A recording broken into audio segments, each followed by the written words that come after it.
l'éducation au goût est importante pour pouvoir leur permettre ce fait de pouvoir aller plus loin, de ne pas hésiter. On m'a toujours dit qu'il fallait goûter 8 fois pour un enfant pour qu'il accepte quelque chose qu'il ne mange pas chez lui. Donc vous voyez qu'il ne faut jamais désespérer. Ce temps méridien est important et pour l'enfant, parce que ça doit être un moment de paix mais de découverte, est important aussi pour nos agents, pour que ce soit aussi un moment de faire découvrir aux enfants la production qui est autour d'eux, la nourriture qu'il est possible de trouver. Donc on va être accompagné ce soir par Diane Hardy, qui est avec nous, de la Ligue de l'enseignement, qui va nous faire une présentation justement sur la restauration scolaire et ce temps méridien. Et viendra nous rejoindre monsieur Laurent Denot, du cabinet ACR, en fin de réunion. Je vous souhaite une bonne conférence. Bonsoir à toutes et tous, merci beaucoup. Donc comme l'a souligné Isabelle, effectivement, je coordonne et j'anime le PAT Bretagne Centre. Ma mission est d'accompagner les restaurants scolaires sur la mise en place de la loi Egalim. Et durant l'année 2022, j'ai visité environ 35 restaurants scolaires sur le territoire du PAT, sur les 5 EPCI. Et lors des audits, en fait, je me suis rendu compte qu'il y avait un besoin au niveau des responsables de restaurants scolaires. Je sentais qu'il y avait un besoin de former leurs agents pour pouvoir accompagner les enfants. Alors, ils ne parlaient pas d'accompagnement ni de pause méridienne, mais voilà, j'ai senti qu'il y avait quelque chose à faire sur cette thématique-là. Et du coup, voilà, j'ai cherché, creusé pour voir comment on pouvait trouver une formation adaptée. Et donc, je me suis tourné vers la Ligue de l'enseignement et vers Diane. Et voilà, on a réussi à monter une formation. Donc, l'objectif de la conférence ce soir, c'est de sensibiliser l'ensemble des personnes qui sont présentes ici à l'importance d'aller former son personnel qui est présent pendant la pause méridienne, le faire monter en compétences pour pouvoir mieux accompagner les enfants. Derrière ces journées de conférence, cette soirée de conférence, il y aura 3 jours de formation à destination des agents des collectivités. Mais je souhaitais, avant de faire la formation, de faire part du contenu de cette formation à toutes les structures qui gravitent, éducation nationale et autres, qui gravitent autour de la pause méridienne. Diane va faire le déroulé sur effectivement le contenu, mais on est surtout là aussi pour échanger. Si vous avez des questions, surtout ne pas hésiter à vous exprimer. On est là pour ça, quoi. Il faut que ce soit interactif. Voilà. Merci.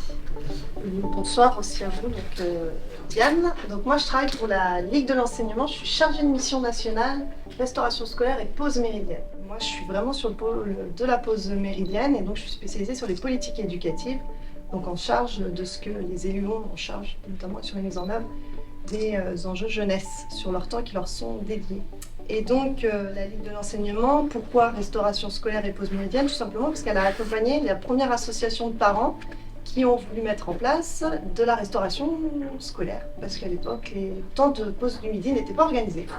Et donc une association de parents se disant qu'il y avait quand même un déséquilibre sur l'apport nutritionnel des élèves. Et surtout, les enjeux, c'était de se dire que comment des élèves peuvent reprendre correctement le temps scolaire l'après-midi avec un apport alimentaire vaste et varié, plus ou moins riche, ou pas du tout. Et donc, cette association de parents a souhaité être accompagnée et la Ligue a accompagné cette association sur cette structuration. Donc, comment ça va se passer ce temps-là? Je vais vous présenter les attentes aussi, parce que qu'est-ce que c'est qu'aujourd'hui le temps de la pause méridienne? C'est pas seulement un temps où les enfants viennent manger et puis repartent, en fait. C'est un temps éducatif, où les enfants, aujourd'hui, c'est pas seulement des consommateurs, c'est des acteurs de leur temps de restauration. C'est-à-dire qu'ils participent au maximum. Et tout ça, que ça soit bien organisé aussi avec des professionnels formés. Parce que malheureusement, les agents de restauration sont des publics des professionnels qui n'ont pas toujours eu un accompagnement sur ce que c'était que la posture éducative sur ce temps de pause méridienne. Ils étaient plutôt, je vais le dire vulgairement, mais on les appelait les cantinières. Je dis au féminin parce que c'est principalement des femmes qu'on avait. Aujourd'hui, ce métier-là, ben non, c'est plus ça en fait. C'est pas seulement des agents techniques de service, on est bien sur des agents professionnels de l'éducation qui accompagnent l'enfant sur ce temps du midi. Et très souvent, les sujets sont axés sur la qualité dite alimentaire, ce qui est l'objectif. Mais on peut mettre des aliments de qualité bien préparés, si ceux-ci ne sont pas mangés, ça servira tout ça à rien. On est à 12,9 millions d'élèves, alors maternels et élémentaires, qui sont scolarisés en France. Et donc 75% d'entre eux mangent au moins une fois par semaine au restaurant scolaire et 60% 4 fois par semaine. Alors on a 60%, des fois dans des communes on peut atteindre jusqu'à 90%, hein. Dans l'est de la France plutôt, alors là on est sur des restaurants scolaires qui sont fréquentés à hauteur de 12%. Oui. Alors que nous, de notre côté, on est plutôt sur quelque chose qui a atteint les 90%. Tout simplement, pourquoi? Parce que c'est une question tarifaire, par exemple. Aujourd'hui, le service de restauration, c'est un service public, non obligatoire, mais c'est un service social aussi. C'est des choix qui sont politiques, donc qui tiennent aux élus sur la tarification scolaire. Et dans l'Est de la France, par exemple, ils ont décidé de ne pas faire le caractère social. Donc, c'est-à-dire que la restauration scolaire est facturée au réel, aux familles. Donc il y a des attentes des usagers, les premiers, ça va être les parents. Donc quand on les questionne sur ce qu'ils veulent du temps du midi pour leurs enfants, c'est du bien et du bon dans l'assiette. Et de la convivialité autour de l'assiette, donc c'est bien vivre le temps du repas et qu'il soit l'occasion d'échanges entre les convives. Donc entre les convives, c'est entre les enfants. Et une éducation au vivre ensemble. Le temps du repas, il y a des enjeux, on va dire, de relations humaines qui se fait entre les enfants. Et on voit bien que ceux qui rentrent le midi, qui rentrent chez eux le midi, ils loupent un temps convivial aussi. Et le retour avec le groupe, c'est plus compliqué, parce qu'il y a beaucoup de choses qui se font sur le temps du midi. L'enfant d'aujourd'hui, c'est le consommateur de demain. Une éducation à l'alimentation, alors on l'a vu, il y a les valeurs familiales, on n'a pas à juger, mais par contre, nous, en tant que service public, on va garantir un équilibre alimentaire. Vous savez ce que les enfants entendent le plus dans leur vie comme mot? C'est dépêche-toi. Et l'autre, c'est attends. Oui. Est-ce qu'on n'est pas un peu dans un paradoxe de temps là? Attends pour découvrir et donc apprendre. Donc c'est le repas, c'est l'occasion de découvrir la diversité des aliments et d'autres modèles alimentaires. L'abondance alimentaire l'hiver n'existe pas, on est d'accord? Mais ça, dans un contexte où on a été éduqué à de l'abondance justement, revenons à des choses simples et raisonnées et donc raisonnables et rééduquons à notre fameuse alimentation de saison. On est très, très content de participer ce soir et même aux formations qui vont venir. Donc, je suis accompagné d'un élu, de mes collègues aussi, et on va attendre pas mal de réponses pendant la formation. Il y a du boulot, il y a du boulot pas mal. J'ai vu un gros changement, moi ça fait 16 ans que je suis responsable, depuis 4-5 ans. Ça devient un peu dur quand même à faire goûter. Oui. Je ne sais pas si ça vient de l'extérieur, si ça vient de nous. Après, j'ai une poignée de parents qui m'embêtent, mais dans l'ensemble, ça se passe plutôt bien. Ça serait pas drôle s'il y avait pas de parents. Voilà. Mais par contre, c'est vachement agréable. On sait nos points de marre, nous d'avance, c'est le restaurant scolaire en lui-même. Oui. Notre chance, c'est que tout va sortir à neuf d'ici quelques semaines. Et puis après, il y a un gros problème d'éducation, il y a pas mal de social à faire. Et ça, on a un peu de mal, on doit le faire, parce que c'est pas notre tâche forcément, on n'a pas forcément le temps non plus. Je fais une grosse différence entre les primaires et les maternelles aussi. C'est pour ça que moi, les maternelles, je continue quand même de couper mes viandes, je continue de préparer mes fruits, pour aider mes collègues déjà qu'elles n'aient pas le dos cassé, parce qu'actuellement, les tables sont très basses, mais aussi pour qu'elles aient le temps, comme vous dites, de participer un peu plus avec les enfants, de discuter avec eux.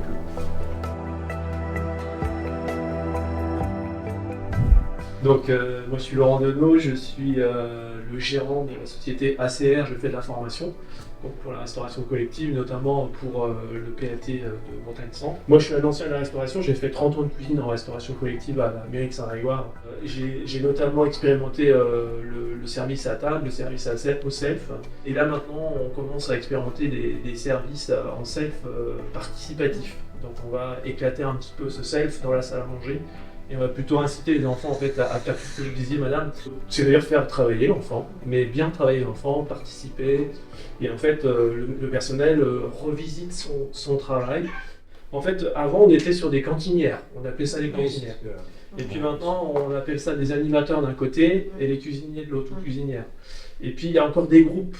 Alors, c'est là aussi où le self est un peu compliqué, c'est qu'en fait, les gens de la cuisine s'occupent derrière le self, et puis à table, advienne qui pourra, et puis débrouillez-vous. Et souvent, on oublie dans l'éducation de doter de ces selfs-là d'agents éducatifs, en fait, qui vont accompagner les enfants, qui vont leur montrer comment faire. Et puis, d'aussitôt qu'on demande à ce personnel éducatif de mettre la main à la pâte, et bien ça devient super compliqué parce que c'est pas mon boulot, c'est moi, je suis pas là pour ça, et puis du coup ça devient une charge supplémentaire. Voilà. Sur le but, c'est quoi? C'est que l'enfant, en fait, on lui apprenne à manger et que ce soit en fait une équipe éducative plutôt qu'en fait chacun dans son petit coin en se regardant manger, quoi. Et ça, j'attaque un peu, hein, mais c'est un peu ce qu'on retrouve et ce que moi j'ai vécu. Voilà. Oui. Moi je dis qu'un self c'est bien quand on est sur un flux continu d'usagers. comme Flunch, comme vous voyez, où les gens arrivent et sortent régulièrement. Donc c'est un flux continu. Or, en primaire, ce n'est pas sur des flux continus, puisqu'on est sur une masse qui arrive un temps et qui doit partir un temps. Donc le self n'a pas d'intérêt, en fait. Ce n'est pas éducatif, puisque c'est l'adulte derrière qui met la quantité alimentaire. C'est pas l'enfant qui choisit sa quantité. Alors certes, certains adultes diront oui, mais je dis un petit peu et pas beaucoup. Petite faim, grande faim. Mais c'est comme si je vous disais, bah ça c'est cher et ça c'est pas cher. Ça c'est beau, ça c'est laid. Ça reste très subjectif cette histoire de quantité en fait. Le seul qui est vraiment en capacité de choisir sa quantité qu'il a envie de manger, c'est le consommateur. Dans tout ce qu'a présenté Diane, le mot qui revient pour moi, c'est le mot formation, quoi. Il est indispensable que les collectivités forment leurs agents. Il y a quelques phrases que tu as dites que j'ai retenues, c'est mettre des réunions en place, considérer son personnel, valoriser son personnel, le faire monter en compétences. Si on veut avancer, pour moi, c'est des choses indispensables à faire. Ça ne demande pas une énergie énorme, je pense, auprès des collectivités, d'énergie physique et financière. Je pense que c'est des choses qui sont tout à fait réalisables. J'ai travaillé donc dans une restauration collective et je sais de quoi je parle parce que c'est vrai qu'on est souvent livré un peu à nous-mêmes. Et en fait, si on comprend bien, c'est que les cuisiniers et les cuisinières d'aujourd'hui, ce sont plus les cantinières, on va dire, c'est pas du tout péjoratif ce que je dis, mais d'avant, on n'avait pas des exigences aussi importantes aujourd'hui en termes d'éducation, en termes de nutrition, en termes de budgétaire. Enfin, vous voyez, aujourd'hui, RH, il faut quand même animer tout ça en tant que cuisinier. On a un CAP et puis on nous dit, bah voilà, tu te débrouilles, hein, tu fais tout ça, mais il faut que ça fonctionne. Et puis c'est un élu qui a confiance en nous. Et puis il se pose des questions, pourquoi tu n'y arrives pas? C'est bizarre. Et tout ça c'est compliqué. Et effectivement, la formation va nous aider à faire ça, mais pas que. C'est aussi les écoles. Il va falloir qu'on apprenne ce métier-là, parce qu'on ne l'apprend pas aujourd'hui. Après, il y a peut-être aussi des points qui seront faits sur les menus végétariens ou je sais pas, donc la ligne de l'enseignement, c'est prévu aussi dans le programme de formation qui sur les 3 jours. Alors sur le programme de formation, en fait, on va approfondir l'aspect organisationnel du service. En fait, ça va être réellement. C'est pas le travail du produit brut. Non. C'est pas voilà. Ça, c'était Laurent. C'est ça. C'est plutôt Laurent qui s'en organise. Le trait d'union entre le mangeur et le cuisinier, c'est l'agent en fait, et c'est toute l'organisation. Et donc c'est toute cette chaîne-là qui est importante.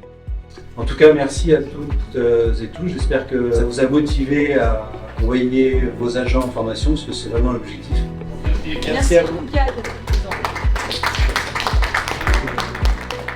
Merci aux intervenants qui nous ont appris plein de choses. Merci de votre accueil. Et j'espère qu'on mettra enfin les agents en avant, puisque c'est souvent eux qu'on oublie. Il faut, ouais. C'est essentiel.